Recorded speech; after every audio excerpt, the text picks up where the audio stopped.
everybody, welcome back to the Let's Talk Q&A show. I will be your host, John, and this is the weekly show where I answer all of your burning questions. Now, we had about 36 questions this week, if you combine the questions from last week that I didn't answer, so obviously we're not going to be able to answer every single one of those questions this week, but if you sent in more than one question, we'll at least answer one of those questions on this week's show. And this is going to be the first week where we do the best question digital code giveaway, so at the very end of this video, I'm going to give you guys three options of what I believe were the three best questions of the week, and there will be a poll put out at the end of today, Saturday, and you guys can pick from those three questions what you thought was the best question. You know, you can base it a little bit on my answer as well, and the winner of that poll will be revealed at the beginning of next week's show, and then of course that person will get a free digital code. So make sure you guys stick around to the end of the show to see if one of your questions is one of the questions of the week. But I don't want to waste too much more time on top. Let's just dive right into this week's Q&A show. And this one came in a couple weeks ago from Uncle Charlie, and Uncle Charlie said, what are the top 5 opening lines in a movie? And at number 5, I got, I believe in America. America gave me my fortune. This is from The Godfather. I mean, right away, we're into this world. We're going to be introduced to Vito Corleone. I mean, one of the best opening scenes in film history. So, of course, it's accompanied by one of the greatest lines in film history. I believe in America. America has made my fortune. Next up, I got Fight Club. People are always asking me if I know Tyler Durden. And of course, that just sets up the rest of the film, which eventually will lead to one of the greatest twist endings in film history. And it's just great foreshadowing once you've seen the film. So it's a great opening line. Of course, you have to understand the film to really appreciate that line. And at number 3, are you watching closely, from The Prestige? And that is a great line because then, of course, he reveals the plot of the entire movie, which is The Prestige, the actual Prestige. That entire magic trick is the entire film. He sets it up for you, Michael Caine, right in the beginning of the film. So, of course, it's a great opening line. And then number 2, Rosebud. We have no idea what Rosebud is, but we know that was Charles Foster Kane's very last words that he ever uttered before he drops the snow globe on the ground and he passes away. And then, of course, it's revealed to us at the very end of Citizen Kane that Rosebud was his childhood sleigh, and it's him looking back on the happiest he probably was in his life before he left his parents and had to go on and be Charles Foster Kane. This big guy would eventually try and become a politician, this great newspaper man. You know, this great guy, but when was he most happy? In his childhood, when he was still there with his mother and father, and probably more specifically his mother, that he reminisces about and looks back on as probably the happiest moment of his life. And that's why, you know, Citizen Kane is still one of the greatest films ever. Didn't win Best Picture, though. And at number 1, all my life, I always wanted to be a gangster. How can it not be from Goodfellas? Although, technically, that isn't the opening line of the film. I think the opening line is when they first hear Billy Bats in the trunk, and they go, what the fuck is that? So I think, technically, the first line is like, what the fuck was that? When really, everyone always just thinks of, as far back as I can remember, I always wanted to be a gangster. And, of course, it's so iconic because then that just kicks us into what is one of the greatest films of all time. So, of course, I had to pick that as one of my favorite, and actually is my favorite opening line in film history. So that's a great question, Uncle Charlie. Thank you so much, buddy. Next question is from Ryan Hill, and he said, what's the best way to get a new movie on Netflix? So I think what you're asking is if you could buy new movies from Netflix on physical media, and that's going to be really tough. That Netflix is probably the worst of them when it comes to releasing their films on physical media. They've had some deals with the Criterion Collection, other stuff they've released on their own. So they have released some stuff, but it's very, very random. Like The Irishman, Marriage Story, they came out through the Criterion Collection. But, like, none of their stuff that they really put out there, like They Clone Tyrone, like, that hasn't gotten a physical media release, and I don't imagine that'll be getting a physical media release anytime soon.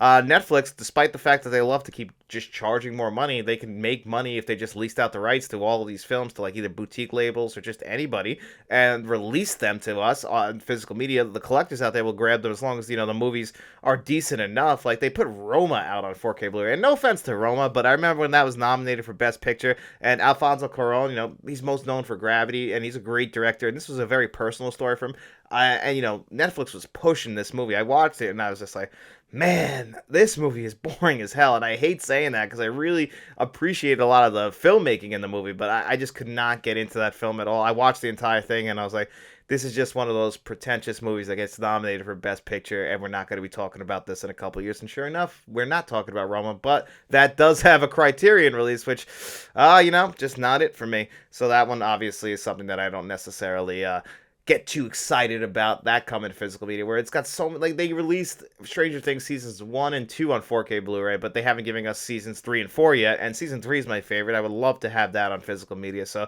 yeah, getting stuff from Netflix on physical media, it's very tough. So that was a great question, Ryan. Thank you so much. Next question is from Kim Novak, and she said, in the movie The Cable Guy, what would you do if you were in Matthew Broderick's shoes? When would you have cut off all ties with Jim Carrey's character? So yeah, if you guys have ever seen 1996's The Cable Guy, that movie stars Jim Carrey and Matthew Broderick. Jim Carrey is just this like weird guy who obviously has some very, very, very bad social skills, and he goes over to Matthew Broderick's apartment. Matthew Broderick is just trying to be really nice to him, but of course Jim Carrey takes this all too literal and wants to be friends with this guy, and he becomes basically like a leech. Like, Matthew Broderick does not want to be this close to him. He just wanted to be friendly with him, wanted to be, hey, I'll talk to you, but I'm trying to be nice, but really you're kind of annoying the shit out of me. And Jim Carrey just does not leave this guy alone, doesn't get the hint, like, hey, I don't want to be friends with you. So what would it take for me to become Matthew Broderick's character and like push people away? I've actually had this happen to me a couple times in my life because I'm a very friendly guy, a very nice guy to people. I always like to treat people like the way I want to be treated,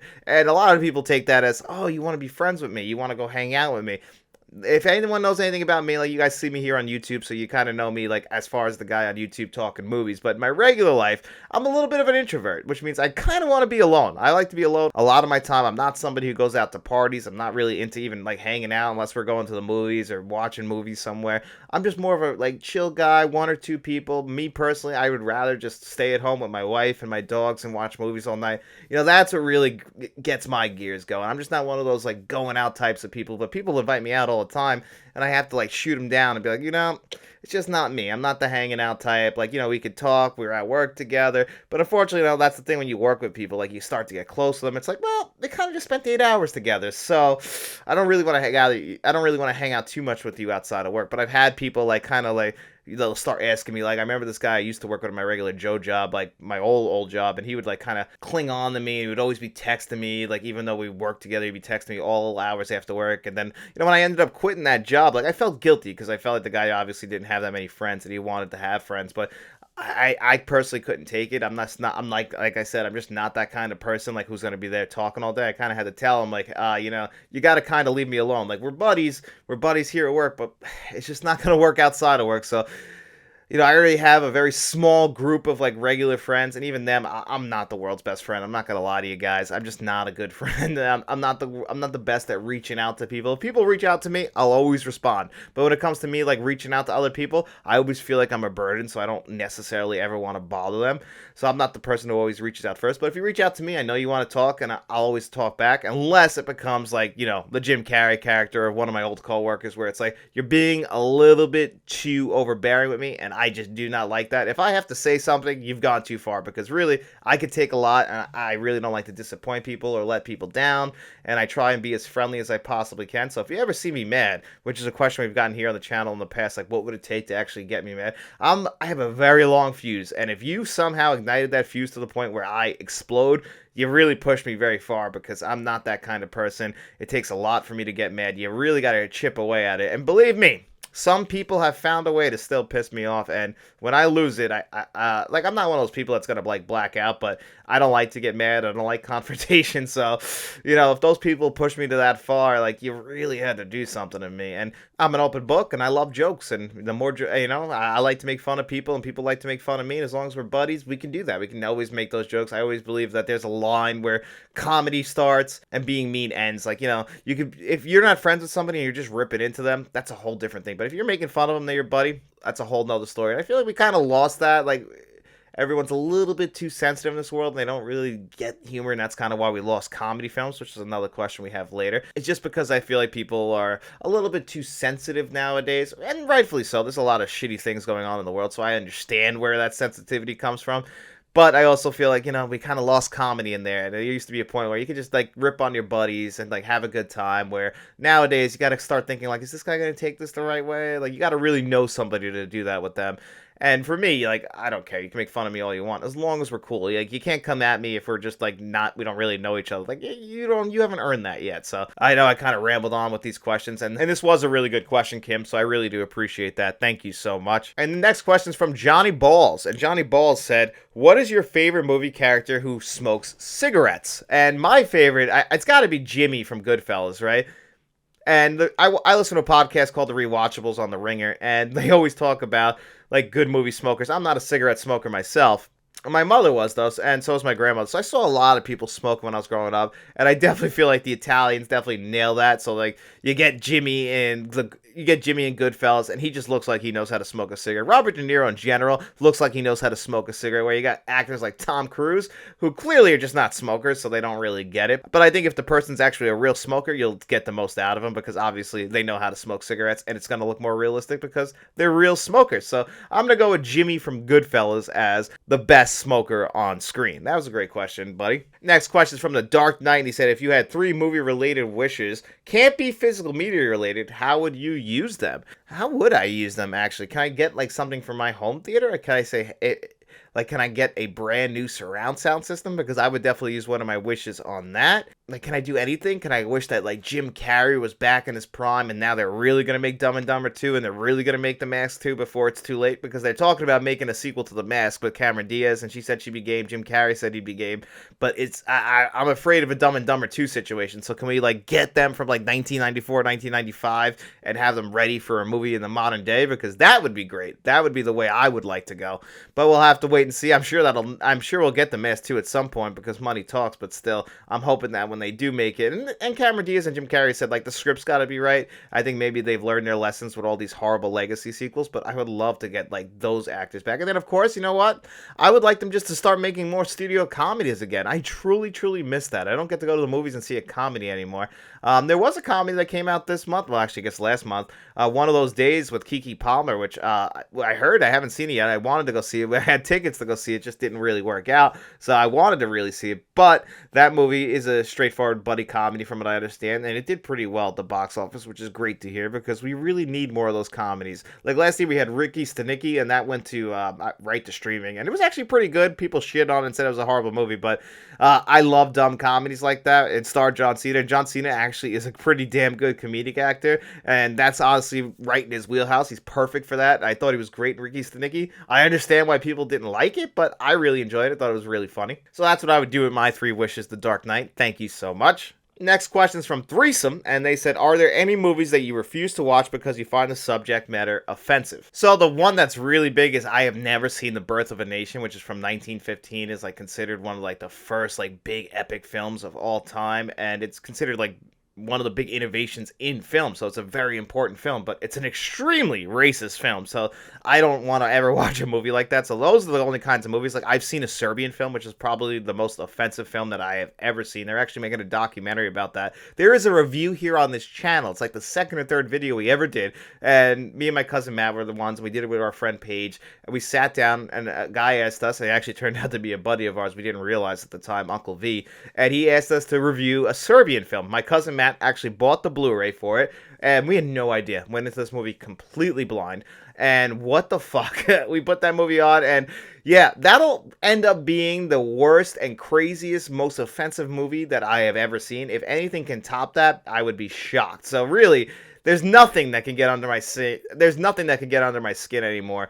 There's movies like that I won't watch, like because like a director's involved that I don't really care for, like Woody Allen. I was never a really big fan of Woody Allen. Then you kind of look into his personal life, and then he's like usually the star of his movies. So if there's certain Woody Allen movies that I haven't seen yet, more than likely I will never watch them, and I'm definitely never gonna run back to those types of movies. Like, yeah, Annie Hall and Manhattan are well-made movies, but I don't necessarily think they're that great. Annie Hall should have never beat Star Wars. I don't understand, but that's just kind of an Academy Award decision for like 1977. It just doesn't make sense to me. But that's really it. I don't really ever refuse to watch a movie. I'll try any movie at least once. There's some movies out there that like there's some ridiculous movies that come out each and every single year that I definitely won't check out. But if a movie is like out there and I should check it out, there's no way I'm gonna refuse to check it out. It can't be any, like, if they make a blatantly racist or homophobic movie like that, like that's really just out there to spread hate, there's fucking no way I'm gonna check that movie out. But that's really it. And usually those movies don't come out anymore. At least I hope not. I'm sure they come out somewhere on the dark web.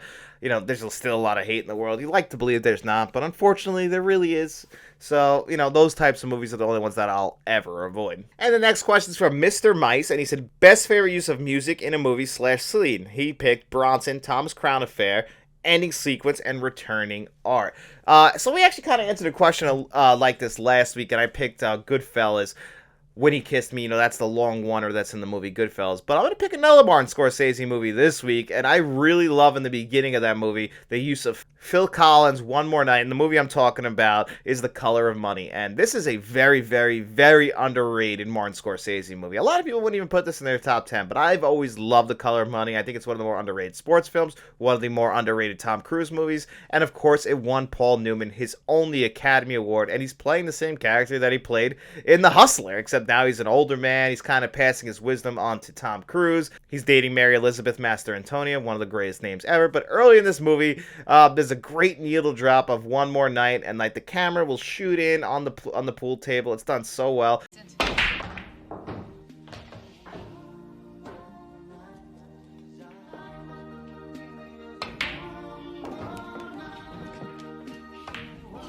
And they do something similar later in the movie where Tom Cruise is shooting pool again in one of these pool halls, and they got Eric Clapton, "It's in the Way That You Use It" playing. So I think that The Color of Money has two great needle drops in it. And again, of course, you got so many great ones in like Quentin Tarantino films. I think Quentin Tarantino and Martin Scorsese like have the best use of music in their films. And another good example is at the beginning of Do the Right Thing, Rosie Perez, like, you know, in like shadow boxing at the very beginning with Fight the Power playing. Has a woman ever looked more beautiful than Rosie Perez does at the beginning of that movie? It's just a great title sequence, and you know, it seems simple enough. You get a great song, great actress. Like, you know, this is one of her first movies. It might even be her first movie, I don't even know, but still, that's the way we're introduced to Do the Right Thing. That's a great one as well. So that was a great question, buddy. I appreciate that as well. And the next question is from Kevin Kruger. He said, how would you rank the best picture winners in your Blu-ray collection? And I did not realize I had 30 best picture winners in my Blu-ray and 4K Blu-ray collection. Actually, 2 of them I've never seen, so that's where we're going to start. We're going to start at the bottom. And the 2 that I haven't seen, this is from the Columbia Classics Volume 3 collection. It Happened One Night. I haven't seen this one. And then All the King's Men. I think this might be the oldest Best Picture winner that I have. One of these two. But I haven't seen either of these. I think they both came out in the 1930s. So I'll have to fix that. I will. I just got the Columbia Classics Collection Volume 3, 4, and 5. And, you know, some of these films I haven't seen. So I'll have to check them out. But I do have them in the collection. And then next up, I got 12 Years a Slave. Now, this is a fantastic film. The only reason it's this low is because this is a very, very, very tough watch. It'll get under your skin. It'll make you uncomfortable. That's exactly what it's trying to do. It's just a very tough rewatch. That's why I have it so low. It doesn't take anything away from the film. Next up, and this is a really hard list to make. Like, all these movies have won Best Picture, and I wanted to own them. Like, the other 2 came in collections. That's why I haven't seen them yet. But all these other movies, like, I bought because I enjoyed these movies. Like, Bridge on the River Kwai, a David Lean epic.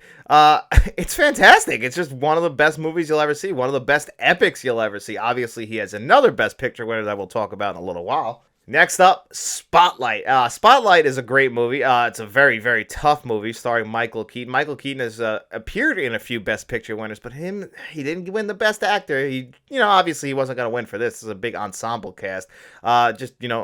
Uncover the Boston media uncovering the truth about the Catholic Church and what they're doing with kids and shit. So this movie, it's very topical, very poignant, and it's also a very tough watch. Next up, Argo, directed by Ben Affleck, who also stars in this movie. Obviously, it's the kind of a movie that's going to appeal to the Academy. It's about how Hollywood helped to save hostages. So, of course, they're going to want to appear. So, of course, they're going to want to make that movie. And the movie itself, it's great. You got some great performances by Alan Arkin, Ben Affleck, and John Goodman in there. So, it's a great movie. Next up, Kramer versus Kramer. Now, this movie is really good. It stars Meryl Streep and Dustin Hoffman. It's dealing with divorce. 1979 or 1980. Great movie. The only thing is, Marriage Story came out a few years ago, directed by Noah Baumbach, and it's a very similar thing, dealing with divorce. I think that movie is a much better, updated version of Kramer vs. Kramer, but Kramer vs. Kramer is great. Best Picture winner from a few years ago, Everything Everywhere All at Once, directed by the Daniels. And this movie, Michelle Yeoh, Kiwi Kwan, finally he got put back on the map because of this movie. It's a fantastic movie. It's a lot of fun. It's definitely a movie you wouldn't expect to win Best Picture, but man, I am so happy that it did. The reason why this is so low is because, you kind of have to watch the whole trilogy, and they only gave this movie Best Picture to kind of award the entire trilogy. But, we have to go with Return of the King. This was the final one. Again, this is the one that the Academy recognized for Best Picture in 2003. Obviously, it's awarding the entire trilogy. That's the only reason it's this low, because, come on, it's a great movie. Next up, Oliver Stone's Platoon. This movie is fantastic. I just think Oliver Stone, now some people are going to disagree because people love Platoon. I just think that Oliver Stone made some better movies other than this. I think JFK is still a much, much better film, but Platoon got recognized. Makes a lot of sense. It's a Vietnam movie and very personal to Oliver Stone. Next up, The Shape of Water. I have this 4K Blu-ray, where there was also a Criterion 4K Blu-ray that came out. Can anyone tell me, do you have that Criterion 4K Blu-ray release? Is it different than this? I don't want to spend that money unless it's different. The only reason I might is just because I kind of want to have all of Guillermo del Toro's Criterion releases, even though they'll never be able to get them all. I did hear a rumor that they're going to be doing... I did hear that they're actually working on a 4K Blu-ray for Nightmare Alley. I have that on 4K Blu-ray too, but that's also going to feature, I think, like a new black and white edition or something? I can't remember, but either way, or I'm glad if that is eventually going to come. Shape of Water is great, though. Another movie you would just never expect to win Best Picture. We're dealing with the creature from the Black Lagoon dating a mute, so you would never think that. It just shows you how good of a director Guillermo del Toro is. That movie should not work, but it absolutely does. Next up, On the Waterfront. I should have been a contender. I could have been somebody. This is probably one of Marlon Brando's most famous films. Obviously, it's not as famous as The Godfather Part 1 and Part 2. But this is a fantastic film that still has stood the test of time. I watched this 4K Blu-ray like a week ago. Eventually, I'm going to do a review here on the channel because it's a phenomenal 4K Blu-ray. The film itself, it's still great. Marlon Brando is so good. Lee J. Cobb is also great in this movie as the piece of shit gangster. Some people might say this is a little bit too low, but I'm going to put Lawrence of Arabia right here. Amazing 4K Blu-ray. Just, those David Lean epics. The thing is like when you watch them now, as amazing as they are, and a great achievement in filmmaking, Peter O'Toole definitely should have won a Best Actor award at some point in his career. It's just, you feel like watching it now, you could have cut some stuff. It's very much of the time. It's not a really big issue. It's just that me personally, I'm going to put these movies before it. I'm going to rewatch these movies before I watch Lawrence of Arabia. But again, that takes nothing away from how good this film is. Next up, Rain Man. And Dustin Hoffman won an Academy Award for this, I believe, as well. But I still believe that Tom Cruise was not appreciated enough for this movie. He gets the character arc in this movie. His is the character who learns his lesson. Like, Dustin Hoffman, he's the same as he is in the beginning. He has a mental illness, so of course he's the same. But the person who has to learn compassion for other human beings, and I get it, Tom Cruise has played this character in a lot of movies where he has to learn his lesson. But still, it's so good, and Rain Man is fucking great. Next up, The Departed. Of course, The Departed's on here. It's not one of my favorite Martin Scorsese movies. They should have gave this to Goodfellas, but it's still a great movie. I mean, Jack Nicholson's fucking great. Leo's great. This is one of Matt Damon's best performances because you just hate him. And Mark Wahlberg's great in this movie as well. It's a good 4K. Next up, Gandhi. Now, this did beat my beloved E.T. for Best Picture, but if a movie was going to beat it, I'm glad it was Gandhi because it's a great movie. Directed by Richard Attenborough, who a lot of people obviously know as John Hammond from Jurassic Park. Ben Kingsley won an Academy Award for this movie. Well deserved because he's like 24, 25 when this movie came down. And for the most part, Gandhi is an old guy. We have to really see his entire life. It's a sweeping epic over a long period of his life. His entire life, pretty much. I mean, from like his early 20s to the time he dies. And, the makeup is great in this. I always forget how good the makeup is. It's a great movie. I know a lot of people probably are upset that this movie won Best Picture in the 1980s. A lot like Out of Africa. It's kind of forgotten about, and it really shouldn't be. It's a great movie. And then, of course, Titanic. Titanic is a great movie. It's not my favorite James Cameron film. I'm glad this won Best Picture, though. I don't think it's the best picture that year, though. I understand, and it's probably got a lot more bells and whistles than L.A. Confidential, which I think should have won Best Picture that year, starring Russell Crowe, Guy Pearce. That movie is fantastic. But this movie... it's still really good. It's just, there's a reason why this one's Best Picture is because of all the effects, the filmmaking that James Cameron put into making this movie come to life. Everyone thought it was going to fail. The Celine Dion song is, it's iconic. And then, of course, the great, one of my favorite scores came out of this movie. But again, if it was up to me, I would give it to LA Confidential that year. But Titanic's still a great movie. I love Titanic. And it deserves Best Picture. Next up, 1995's Braveheart. This movie's fucking great, isn't it? People used to love Braveheart. When I was growing up, everyone loved Braveheart. I don't know what happened. No one talks about Braveheart anymore. Maybe it's because Mel Gibson's like persona non grata, but he kind of came back. I think people kind of don't even, they kind of ignore him. And now he's like, what, one of the ambassadors to Hollywood because the president just can make things up? It doesn't make sense. But he is, I guess, if that's a real thing. Next up, I got Birdman, and I love Birdman. I heard people like last year like talking about this movie and saying, it's not one of the better Best Picture winners. I disagree. Now, obviously, this is playing into what people know about Michael Keaton and him being Batman. This is a guy who played Birdman when he was younger. Now he wants to become a Broadway actor, revitalize his career, rejuvenate it. Obviously, it's very meta, Michael Keaton himself, but Michael Keaton wasn't forgotten about. He just kind of always I mean, he was always there. He just would be in movies that people didn't really care about, like Herbie Fully Loaded or The Fourth Kind. I like Jack Frost, but not a lot of people do. Like, he was always there. He never really needed to come back. This was just finally him getting recognized for the great actor that he is.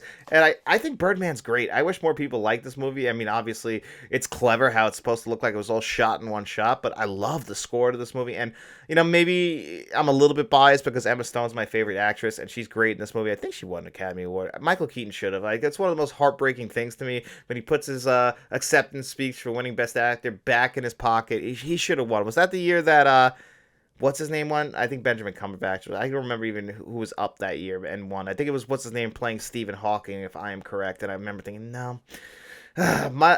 Michael Keaton should have won, and Sylvester Stallone should have won for Best Supporting Actor for Creed. So there was a couple of them that were really bad throughout the 2010s there.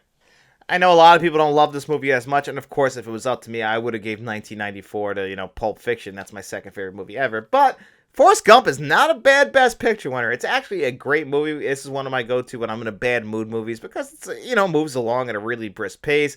I get the complaints about this movie, but it's still got a kick-ass soundtrack. The special effects still hold up great. Tom Hanks won back-to-back Academy Awards for Philadelphia and then this, so of course it's a great film. The year before that, Schindler's List won Best Picture. This is the same year that Steven Spielberg directed Jurassic Park, so he directed the highest grossing film that year. It might have been the highest grossing of all time to that point. And then, of course, he directed Schindler's List, which is one of the greatest films ever. I get why this is a tough rewatch, but I've watched this movie like 4 or 5 times, and the subject matter, it's fucking horrible. But still, there's some great performances in here. There's some phenomenal filmmaking that I watch it and I get wrapped up in it each and every single time just because I admire the filmmaking. And Ray Fiennes' character is one of the worst characters you'll ever see on film. And I like how they give him a cold. I've talked about Schindler's. I'll get stuck on Schindler's List, so I gotta stop. It's a great movie. Caddyshack. What am I saying? Casablanca. I saw the C and the A. Casablanca is a fantastic film. I love Casablanca. I rewatch this one every single year. 4K Blu-ray is great. I mean, everyone knows Casablanca. Even if you've never seen Casablanca, you know lines from Casablanca. I mean, Rocky is just one of the greatest films of all time. Started a franchise that really doesn't have many lows. Some people will say Rocky 5. I'll say Rocky Balboa is the worst in here. But none of them are really that bad. And I'm talking about the entire Creed trilogy as well. But Rocky started them all. It's not my favorite of them, but still, Rocky's one of those movies that, it's inspiring. It'll inspire you. It's got one of the greatest scores in film history. There's just so much good in Rocky, and even the behind the scenes stuff too of how Sylvester Stallone got this movie made is almost as good as the movie itself. Now, I know some people are going to disagree with me on this one, but I don't care. I absolutely love Terms of Endearment. I always have. This one's directed by James L. Brooks, Deborah Winger, Shirley MacLaine, and then, of course, Jack Nicholson won an Academy Award for this for Best Supporting Actor. He's great in this movie as well. This is a movie that's guaranteed to make me cry every single time I watch it. It's definitely a once-a-year watch for me. It moves along at such a great pace. Again, we're telling a whole life story in this movie, so for it to be, I think it's only like 2, maybe 2.5 hours long, it moves along, and James L. Brooks worked in sitcoms. You can actually find his name in the Simpsons credits, so he knows how to make these kinds of movies. The score itself, it feels very lighthearted, and then they drop a fucking bomb on you at the very end of it. I love Terms of Endearment. Next up, I got The Silence of the Lambs, and The Silence of the Lambs is a fantastic movie as well. I think this is the last movie to sweep the Academy Awards for Best Picture, Best Director, Best Actor, and Best Actress. Well deserved, one of the only horror movies to ever do that. This is much more of a thriller than a horror film, but there are some things in this movie that'll get under your skin. I love this movie. I've owned every version of it as far as on the 4K Blu-ray, with it being Kino Lorber, Arrow Video, and then of course I still own the Criterion Blu-ray. It's just never gets boring. There's some great performances in there, and Jonathan Demme is a kick-ass filmmaker. Next up, I got last year's Best Picture winner, Oppenheimer. This movie's a fucking masterpiece, and it's still rewatchable despite the length of it, the subject matter. Cillian Murphy earned his Academy Award for this movie, and so did Robert Downey Jr. in this movie. He is great as well. The non-linear storytelling, everything that Christopher Nolan had done before this was all building up to Oppenheimer, and it deserved that Best Picture win. Next up, No Country for Old Men. You guys heard me praise this 4K Blu-ray last year. Well, the film itself is a masterpiece by the Coen brothers. And it's still not my favorite Coen Brothers movie. I love Fargo. Fargo got nominated for Best Picture, but didn't win. But No Country for Old Men, it's nipping at its heels. And, it's got obviously Javier Bardem, who won his Academy Award for this movie, playing one of the greatest villains in film history as Anton Chigurh. The movie itself is just a masterpiece. Next up, I got Unforgiven. I love Unforgiven. Unforgiven is one.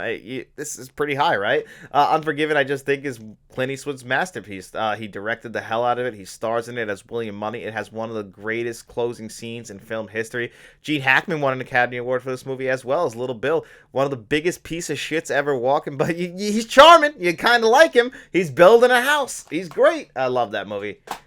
And then at number one is a tie between The Godfather and The Godfather Part 2. How can these not be up there? I just rewatched these last week or 2 weeks ago. I sat down and watched The Godfather 1 and 2 back to back as one film. The movies are they're a masterpiece. I mean, they are an achievement in filmmaking that I don't think many films will ever be able to match. Like, these aren't my favorite movies of all time, but they're up there. They're like still fucking some of the greatest movies that you'll ever see. And you kind of got to just admire the filmmaking, the character arc of Michael Corleone. It's absolutely incredible, and you have to admire it, and that's why it's got to be number one for me. So 1 and 2 go to The Godfather and The Godfather Part 2. That was a great question, Kevin. Thank you so much. And the next question is from Mozart's Ghost, and he said, what do you appreciate more, audio or video? This might sound silly, but I feel like movies are food for the brain, and music fills the heart. And honestly, I don't know how you separate them. There's another question. I might not get to it this week, but somebody asked me, what would I eliminate? It's from Kim Novak. What would I eliminate? Music or movies? Like, which one could I live without? I don't know if you can make movies without having any sort of music. Now, there are plenty of movies without music or score or anything in it, but I always feel like that's an extra layer. You need a score in there if you really want. Like, some of my favorite movies always have scores. Like, I think that the music underneath does play a big part in filmmaking. Now, I've always been somebody, and I think this just might tie into a little bit more of me having like a visual disability, so I've always appreciated the visuals more than the audio, and I think that's what's attracted me most to the 4K Blu-ray. I used to love seeing the graphical updates to video games as the consoles went on. I used to love seeing that shit, so it kind of carried over into film as well, so I was always more of a visual guy than an audio guy. But I appreciate great audio, don't get me wrong. Like, they're really close to each other. Like I said, they're like peanut butter and jelly. You gotta have them together. But if I had to pick one, I'm always gonna pay attention to the visuals a little bit more than the audio, just because I'm looking at those tiny details. And like, when it comes to audio, I've never had like the greatest audio systems. I've always had like middle of the pack, but when it comes to like TVs, I always make sure I go out of my way and buy the greatest TV I could possibly have. Again, this might just all tie into like the person that I am and like how my eyes aren't the greatest, so I like to have the biggest TV, the clearest TV, because it helps me see it better. Like, when I watch like a foreign language film, I'm going to watch it on this TV, and it comes in crisp and clear, and I can watch it on my other TV as well, but I like that I can have the subtitle option here, and then when I go in the living room, I know that I can watch it with my Panasonic 820. I know it's going to look absolutely gorgeous. Now, my audio system, like in here, I might watch it with headphones, like, and that way I can experience the Dolby Atmos. And then out there, I have my sound system. But again, there's people out there with these crazy sound systems that one day, if I ever get enough money, I would love to have. But unfortunately, I don't have that right now. So, maybe sometime down the line. But right now, I don't have that. So right now, I still would say that visuals are definitely the thing that stands out to me most over audio. But they're, again, they go hand in hand, neck and neck. They tie in together. And you know what, guys? I would love to hear from you guys. What do you guys like more? Do you prefer visuals or do you prefer audio? What do you guys look for more in a 4K Blu-ray? I'm very curious about that. Let me know that in the comment section below. And the next question is from our bankroller, Mr. Smelly Potato. And he said, what is your favorite King Kong movie? I'm not the world's biggest King Kong fan. I'm not going to lie to you guys. I do not like Peter Jackson's King Kong. The original's a classic. But For me, it's going to come down to the 1970s King Kong, the one that stars Jeff Bridges. Now, I know a lot of people don't love this one, and some of the special effects in this movie are atrocious. It's clearly just a guy in an ape suit. I understand all that, but nostalgia is a big thing, and sentimental value is a big thing. And like I said, I'm not the world's biggest King Kong fan, so of course this one appeals to me the most. My mom is a huge fan of this movie. She was born in 1970, so I think she grew up with this movie, and it meant a lot to her, and she shared that movie with me, and we watched it a lot when I was a kid. So because of that, it's always been a special film to me, but I understand why a lot of people probably wouldn't pick this movie. But if it wasn't so special to me and watching it with my mom growing up, I probably wouldn't love this movie as much. I probably wouldn't even like it because I'm, again, not the world's biggest King Kong fan. You know, the original is one of those movies you just kind of have to see. It's a classic, but I do think that if I'm going to go back and rewatch a King Kong movie, like I rewatched this 4K when it came out last year, this is the one for me. So that's a great question, Mr. Smelly Potato. Thank you so much, buddy. Next question is from Sprazy110, and he said, how would you go about making movie collecting friends in real life? I try and get people to collect movies. All I have is my cousin Matt as far as in real life, and we'll call each other and talk some physical media, but he collects toys and video games as well. He's not a big movie, like he collects movies, but he doesn't collect as much as me, and you know that's because I focus all my energy on collecting these movies. But I try and get people at like my regular Joe job. Like I have other like Blu-rays once they like, you know, I upgrade them to 4K Blu-ray. I have them sitting here. Usually I just give them away to like people. I try and give them away to like people at my Joe job, like to get into physical media. But you know, I just get that same response each and every single time, like, oh, you still collect DVDs? And I'm like, well, they're not DVDs, and that's because like, you know, just like Band-Aids or like Pampers or diapers. Band-Aids or Band-Aids, even though that's not the thing. DVDs are just Blu-rays, 4K Blu-rays, VHSs. That's it. If you collect movies, you collect DVDs. So I always get that, and they're like, oh, well, it's a waste of money anyway. You could just stream everything, and then I'm just like, well, you don't understand, okay? Let me walk you through this. If you want some uncompressed visuals and audio, you want to go to Blu-ray, you want to go to 4K Blu-ray, and it's going to be better than that streaming it's going to be better than that streaming service that you've been watching it on. Let me just tell you. And of course, you know, people are like, you don't get it. And I'm like, I would like to show you. Let me give you some of my old Blu-rays. Let me give them to you, and then you could see for yourself. Compare it to that Hulu stream or that HBO Max stream. But it's just really hard. No one's really into collecting physical media, like, at least where I live. You know, I live on Long Island, New York, like in Suffolk County, Long Island, New York. So, you know, people are kind of spread out, and I guess that's why also it's like very much like the suburbs. And, you know, maybe if I lived in like the New York City or something, there'd be more physical media collectors. But definitely where I live, it's just not that. Unfortunately, people just are not really big into physical media around here. But that's a great question, Sprazy110. I really do appreciate that. All right, our next question from Kylie Tinkle, and she said, question for next week. What are your favorite time loop movies? And I love time loop movies. I love time travel movies. It's one of my favorite movie tropes is to have a time loop built in there. So my favorite one is obviously Groundhog Day. That's also my favorite Bill Murray performance. We'll have a Bill Murray question that we're going to do in a little while. But Bill Murray is one of my favorite actors, so of course I love him. And Groundhog Day, I mean, Groundhog Day, that movie trope is actually like just known as a time loop. Like people will say, like, oh, the Groundhog Day trope. Like they'll just know that as the Groundhog Day movie trope, where it's, you know, the time loop movie trope. It's because it made it famous. It's probably still the most famous of the time loop movies. I think Edge of Tomorrow, which is another one I think is fantastic, is like kind of nipping at its heels now. That takes it like more into the action scenario. Emily Blunt is great. Her and Tom Cruise somehow have great chemistry. The late great Bill Paxton is in that movie as well. Another one I would say that, you know, you might not think, it might just seem like a regular old-fashioned time travel movie, but it ends up being a time loop movie at the very end when you realize you're in a time loop, or Bruce Willis realizes that he's in a time loop. That movie, not Looper, by the way, that movie is 12 Monkeys. 12 Monkeys, I think is one of the best movies to come out of the 1990s, one of the best time loop movies. Bruce Willis is great. Brad Pitt is great. This came out the very same year as Seven. And then at the end, when it's revealed that like everything that he was doing was just fate, he was going to end up in the same exact position no matter what. Like he basically, his younger self saw his older self being killed, and he never realized it his entire life. But that's kind of the great thing about a time loop. Like no matter what, if you try and intervene, you're going to still end up in the same spot.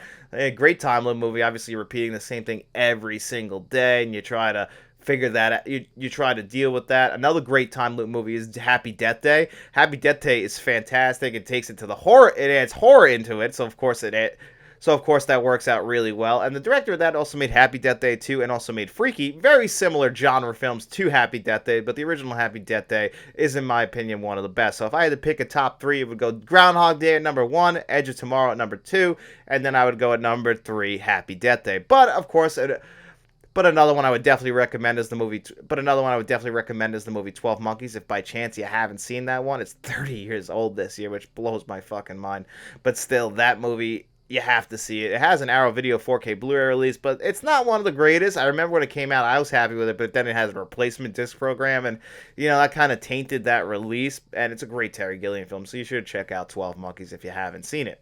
Next question is from Emmanuel. He said, what's your favorite wrestling dream match that actually happened? So when I was growing up, the big one was everyone wanted to see Undertaker versus Sting. And when Sting finally joined WWE, it looked like we were going to actually get it. But then, of course, for some reason, I don't know why, Vince McMahon didn't want to give us that match. And Sting ended up versing Triple H, and it was NWO and DX. It turned into a whole thing at WrestleMania. What was that, 30? When Seth Rollins cashed in on Roman Reigns at the very end of the match, against Roman Reigns and Brock Lesnar. And he won the world title, Money in the Bank, cashing in. That was a great storyline, really sent us home happy that day.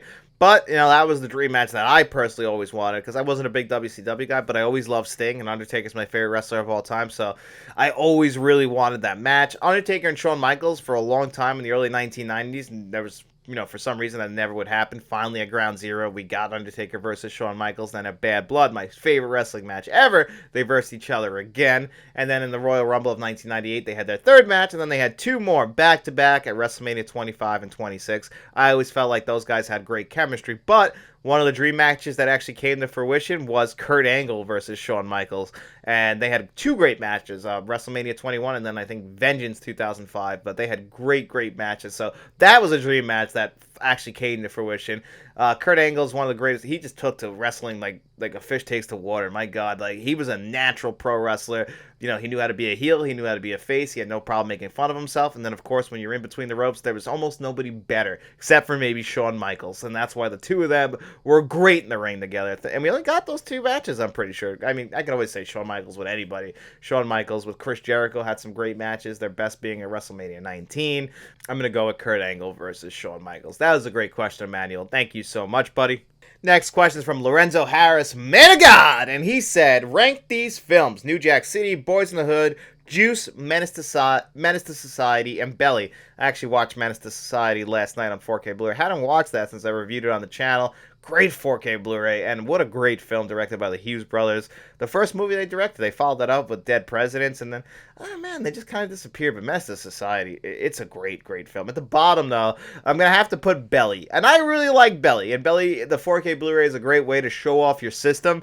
But the movie itself is just, it's not well acted. It's not well written. It's basically just one long music video. And if you watch it like that, you'll really enjoy it. And it makes sense. The director is a music video director. And he was able to get all of these guys. That's why he's able to get Nas and DMX in this movie. And Nas is a fucking horrible actor. I love Nas too. I love his music. But why? Why would you put him in the lead? At least DMX is a decent enough actor. His character arc is stupid. The way that he turns on a dime from being this terrible person. It's as you can see, I'm a changed man. I'm are you kidding me? It makes no sense in the plot of the movie. But it's a good movie to look at, Belly, so I have to put that at last.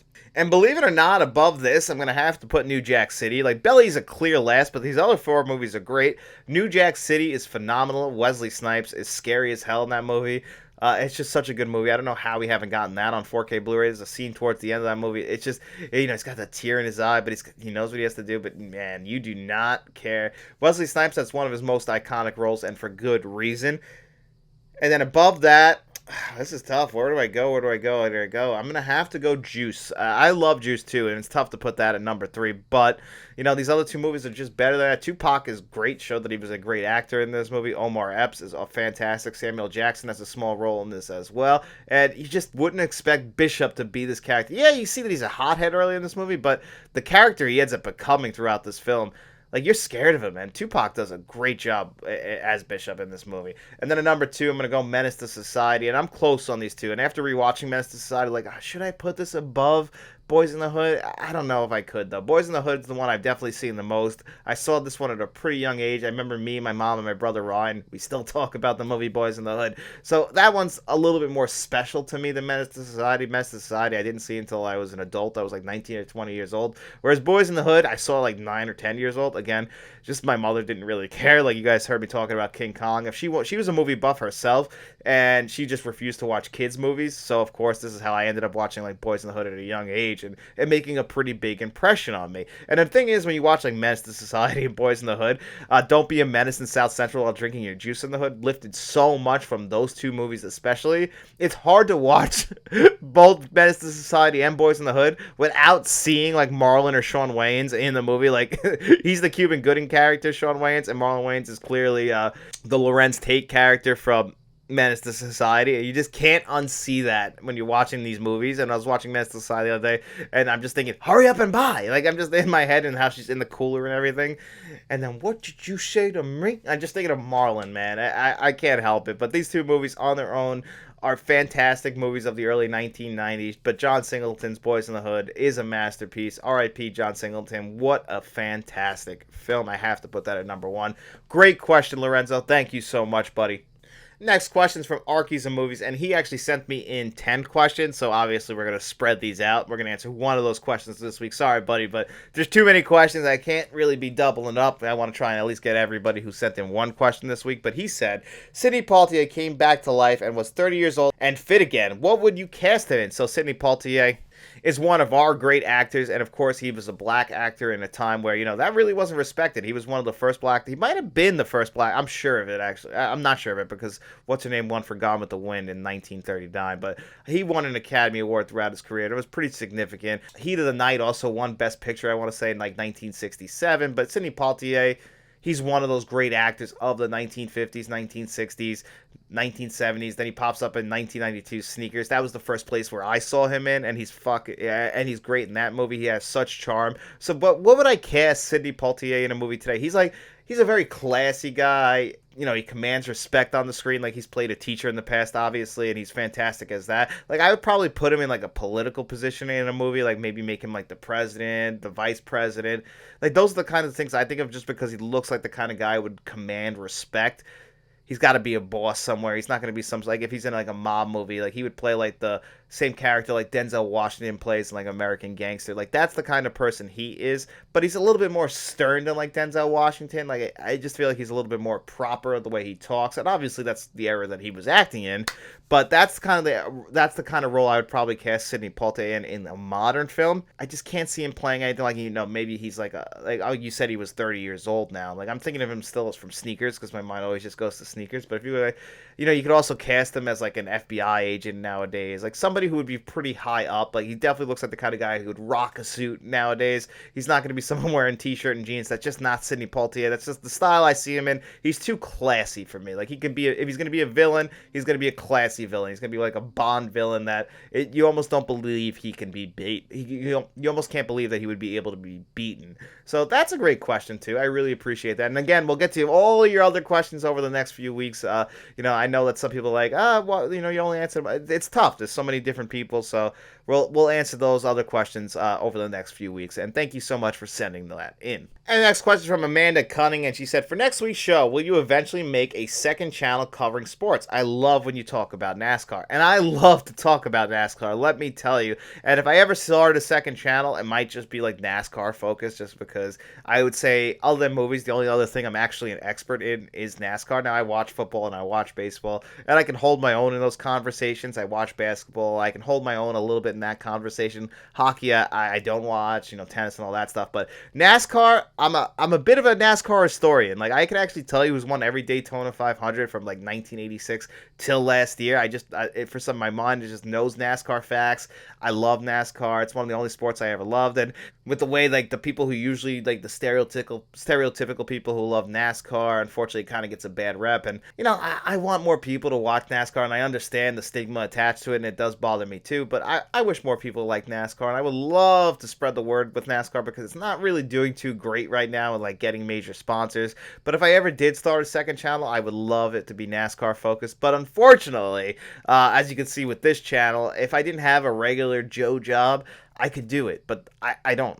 There's just no way to bring in more money. Like, that's eventually over time, maybe in a couple of years, this channel will be more successful. I'll be more successful and I'll be able to, start a second channel. Eventually, if I could, I would just run YouTube channels all day, every day. But unfortunately, the way the YouTube algorithm works, they have to, like, it's really up to YouTube, like, how successful the channel is. Like, if they choose to spread these videos out, they could just stop them on a dime if they want. If the algorithm doesn't click, it's very hard. You could put so much effort into a video and it could just absolutely fail, and it won't even be your fault. It'll just be the algorithm's fault. And unfortunately, to rely on YouTube for just your only income, you got to be very, very, very successful. So if eventually I ever hit those marks, then I would love to start a second channel concentrating on sports, because I do love NASCAR and football and wrestling just as much as I love movies. I used to also really love video games, and Deranged Psychopath asked me what my top 5 favorite video games were, and I'm unable to answer that because I didn't play 5 video games last year. In fact, I don't think I ever even played one video game in 2024. My entire life right now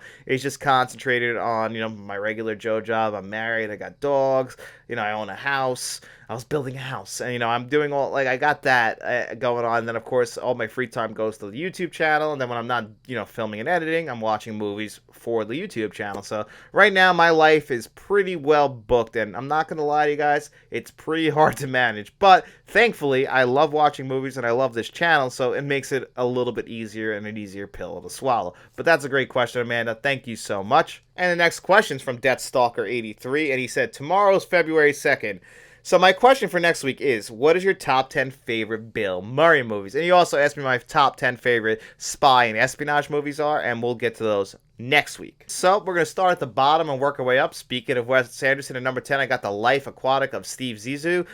This is one of the only movies that Bill Murray actually starred in when he was working with Wes Anderson. He pops up in almost every single Wes Anderson movie. Even the fantastic Mr. Fox is one of the voices in that movie. He's great at that. And Wes Anderson just really knew how to get the most out of Bill Murray. Kind of gave him those dramatic chops, gave him a shot at being a dramatic actor. And clearly Bill Murray loves Wes Anderson as well. So Life Aquatic with those red hats. I remember this movie. A lot of people still say to this day it's just so pretentious. And I get that, but I still think it's a great movie. And at number 9, I got Wild Things. He plays a very small part in this movie, but he's absolutely hysterical as this lawyer, like this sleazy lawyer. This lawyer that would be in a strip mall. Like, you just wouldn't believe, like, this guy's a fucking lawyer? Like, that kind of guy, but he's so funny. And a movie filled with a lot of great over-the-top performances. Like, this is very much, like, kind of trying to be like a soap opera. It's got a great score. I think the movie is great. It's a great satire. Bill Murray's great in it. Number 8, I got Ed Wood. He plays a guy in this movie, a friend of Ed Wood. Ed is friends with, like, a lot of these, like, weird characters, these cast-outs of society. And Bill Murray plays one of these people, a guy who was trying to transition into a woman. Even at one point in the movie, he gets baptized. He's really funny in this movie as well, as you would expect Bill Murray to be. And number 7, I got Caddyshack. I'm not the world's biggest Caddyshack guy. Do like Chevy Chase in it, and of course Bill Murray is great. It's a Cinderella story. I mean, come on. He's the best. Him and the golfer. Everything that he's doing in the movie is really funny.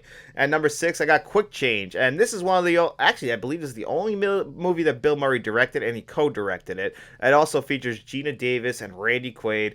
But some of the stuff early in the movie, where he's dressed as a clown, he's committing the bank robbery, all that stuff is really, really funny. And it's just basically, are they going to get out of the city? And they're just stuck in the city, and everyone's looking for them because they committed this robbery. And are they going to get out of there? I'm not going to spoil the end for you, but very, very clever. And number 5, I got Kingpin as Ernie McCracken, and he is so funny in this movie as just a terrible, terrible, terrible person. Screwed over Woody Harrelson's character, and he got ahead. He actually ended up becoming one of the greatest bowlers of all time, but that comb-over haircut is terrible. And then my favorite line in the movie is when, what do you have to say about that paternity suit? Well, that girl's a stone-cold liar because I always pull out. It's one of my favorite lines in film history. It's so ridiculous.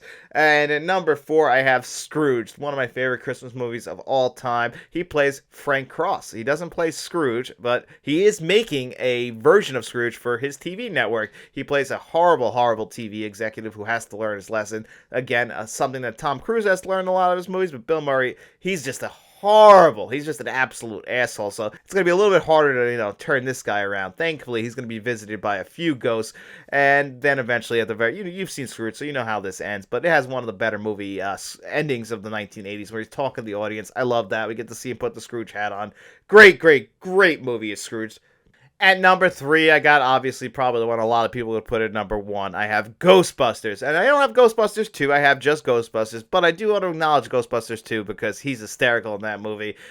His performance definitely does stand out. Obviously ensemble cast. We got Dan Aykroyd, Harold Ramis, Ernie Hudson. Everybody's giving a great performance. But Bill Murray in his sarcastic self, he's great in this. And then I just love him in Ghostbusters 2. Valentine's Day. Bummer. He's great in that. So of course we have to have Ghostbusters on the list. And number 2, I have Rushmore. This is where that career resurgence started with Wes Anderson. Wes Anderson, he made Bottle Rocket before this, but then he made this movie, and Bill Murray is great. Him and Jason Schwartzman are technically competing for the same girl, but Bill Murray's an adult, Jason Schwartzman's in high school, so these guys shouldn't be competing with each other, but they are. And, Bill Murray's like this washed up rich guy. He hates his kids, he hates his wife, he clearly hates his entire life, but he's great in this movie as Herman Bluth. There's just so many great scenes that he gets to portray in this movie. I always just think of him jumping. He's got the cigarette, the beard, he's got like these Budweiser swim trunks on, just clearly just so fucking miserable. He plays it so well. He's great in this movie, and again, it like basically gave his career a second act. And then at number 1, I already spoiled this earlier in the video, but Groundhog Day. I love Groundhog Day. The time loop stuff all works.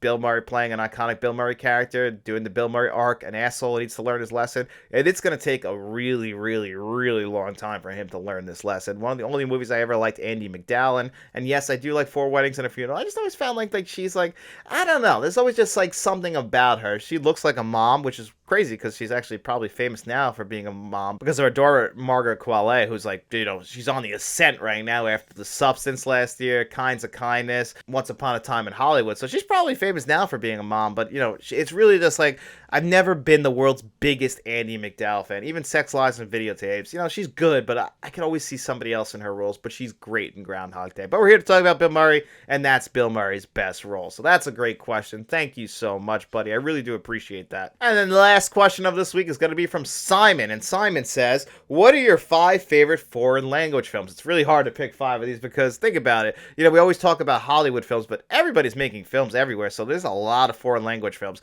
and, that's an area that I always want to improve on because I haven't seen them all. Luckily, I get some great recommendations from 021, OM6. A lot of people gave me some great recommendations. So I grabbed some 4K Blu-rays over here, and some Blu-rays. All of them are from the Criterion Collection, actually, which makes sense. They work with Janus Films a lot, and they're the ones who give us a lot of those foreign language films. Back in the 90s, you could never get these movies, so we're very, very, very fortunate to get them nowadays, thanks to Criterion Collection, Kino Lorber, and so many other great studios. Now, this isn't in my top 5. I just wanted to point it out any chance I get. Lahain. This is just one of the best looking black and white films I've ever seen, and this black and white 4K Blu-ray that came out last year on my birthday is amazing. So that doesn't make my list necessarily. At number 5, I'd have Pan's Labyrinth, directed by Guillermo del Toro. Just a dark fantasy with one of the most heartbreaking endings in film history. You have to see that one. Next up, I got Ingmar Bergman's Persona. The Seven Seal is great, but this movie is a total mind bender, and it's from the 1960s, and it still holds up fantastically to this very day. I'm hoping for a 4K Blu-ray release of this one day. And at number 3, I have The Worst Person in the World, and this movie came out when I had just turned 30, and one of the bigger reasons why I started this YouTube channel was I was struggling with turning 30, actually, and this movie, it helped me because it's kind of dealing with that theme of getting older and not knowing what you want to do with your life, not feeling like you had succeeded in life yet, and that's how I felt when I actually turned 30 years old, and that's big reason why I started this YouTube channel is, I felt like, okay, if I'm ever going to do something in my life, one thing I love doing is talking about movies. Let me try to do this on YouTube. And here we are over 3 years later. I hope you guys like the channel, but The Worst Person in the World was a big deal to me when it came out, and it meant a lot to me, so that's why it's at number 3. And at number 2, another movie that meant a lot to me, and it's, it's very much a melodrama, and I could see a lot of people not loving it because it might be too sentimental, but I don't care. I love melodramas. You heard what I said about Terms of Endearment. Very similar to that. Cinema Paradiso, and I don't have this on 4K Blu-ray. Had a 4K Blu-ray come out, I don't know why I missed it. I'm sure it costs a lot of money to grab now. But I love Cinema Paradiso. That's a great movie. And it has such a great scene towards the end. I'm not going to spoil it because I don't know how many people have seen it. But just if you've seen this kissing scene, you know what I'm talking about. That scene it'll make you cry every single time. And that brings us to number one. And again, this is kind of a cheat, but the entire trilogy is incredible. Krzysztof Kieslowski's Colors trilogy, the three Colors trilogy, you know, red, white, and blue, the colors of the French flag. These are incredible films. The 4K Blu-rays, I've said it and I'll say it again, are some of the most disappointing 4K Blu-rays that I've ever seen in my entire life. But that takes nothing away from the films because the films themselves are masterpieces. Came out in 1994 and 1995. So, of course, I have to pick these.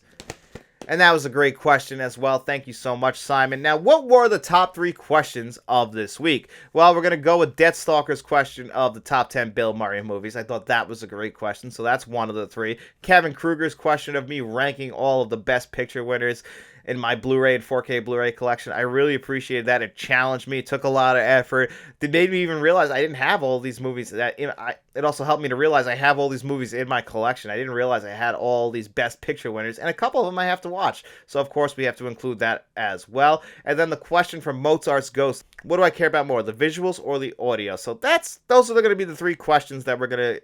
So those are going to be the 3 questions that I put in this week's poll. So look for that poll. You guys have actually you only have until Tuesday this week to do it because I have to record on this Tuesday. So we'll have that poll up all the way through me recording the next video. So make sure you guys go in there, vote for who do you think had the best question for this week. If I didn't answer your question this week, don't forget I'll be answering that on next week's show or the week after. If it's been a couple weeks, make sure you guys tag me in those questions because sometimes I lose them. I delete the picture by accident. It's just me running the channel, so of course, you know, it takes a lot of effort. And like I said, there was like 36 questions this week. I want to, you know, try to answer as many as I can, but it does take a long time, and sometimes I'll lose a question. So always make sure you guys tag me and be like, hey, you haven't answered this question yet, and I'll eventually get to it. And I apologize for that because I really do appreciate everybody who sent in questions. I hope that, you know, the question of the week stuff doesn't make people feel bad. I just thought it was an extra way for us to have fun. I thought it was a good idea, but I really don't want to make people sad. That's the last thing I ever want to do, is to hurt people's feelings. So, you know, this is just supposed to be a fun thing. And, you know, if you guys only know about the digital code giveaway here on this video, we do one every single week.